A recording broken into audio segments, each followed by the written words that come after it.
Hello guys, welcome to our channel. আর আজকে মনটা সকাল থেকে একটু ম্যাগি ম্যাগি করছিল, আর তার মধ্যে বৃষ্টি, ব্যাস যেমন বলা তেমনই কাজ, বানিয়ে ফেললাম পাহাড়ি স্টাইলের ম্যাগি।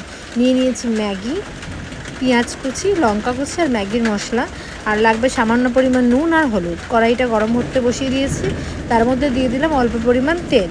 তেলটা গরম হয়ে এলেই তার মধ্যে দিয়ে দেবো পেঁয়াজগুলো একটু বাদামি বাদামি ভাজা যেই হয়ে আসবে, তার মধ্যে দিয়ে দেবো আস্তে আস্তে করে কাঁচা লঙ্কা কুচিটা ভাজতে থাকি। আর বাইরে দেখো কত বৃষ্টি হচ্ছে, কি ভালোই না লাগছে। এতদিন বৃষ্টি বৃষ্টি করছিলাম, আর আজকে এমন বৃষ্টি হচ্ছে যে থামার নামই করছে না। অনেকক্ষণ ধরেই বৃষ্টিটা হচ্ছে, আর মনটা ম্যাগি ম্যাগি করছিল, তাই যেমন ভাবলাম তেমন হয়েও গেল। এরপর দিয়ে দিলাম আমি ম্যাগির মশলাটা, আর মশলাটা যখন দিলাম, মশলাটা দিয়ে আস্তে আস্তে করে ভালোভাবে নাড়তে হবে, যাতে মশলা ততক্ষণ না মশলা দিয়ে তেলটা ছাড়বে ততক্ষণ ভালোভাবে নেড়ে তার মধ্যে দিয়ে দিতে হবে অল্প পরিমাণ নুন। আর নুনটা দিয়ে ভালো করে নাড়াচাড়া করে তার মধ্যে দিয়ে দিতে হবে অল্প পরিমাণ সামান্য একদম হলুদ গুঁড়ো, জাস্ট শুধুমাত্র কালারটা আসার জন্য, দিয়ে ভালো করে নাড়তে হবে। তারপর যেই মশলাটা ভাজা ভাজা হয়ে আসবে ওর মধ্যে দিয়ে দিতে হবে জল পরিমাণ মতন।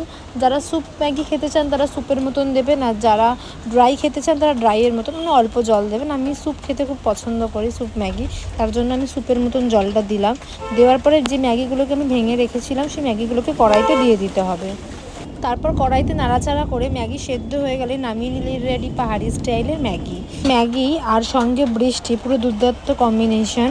চ্যানেলটা লাইক আর সাবস্ক্রাইব করতে ভুলো না কিন্তু।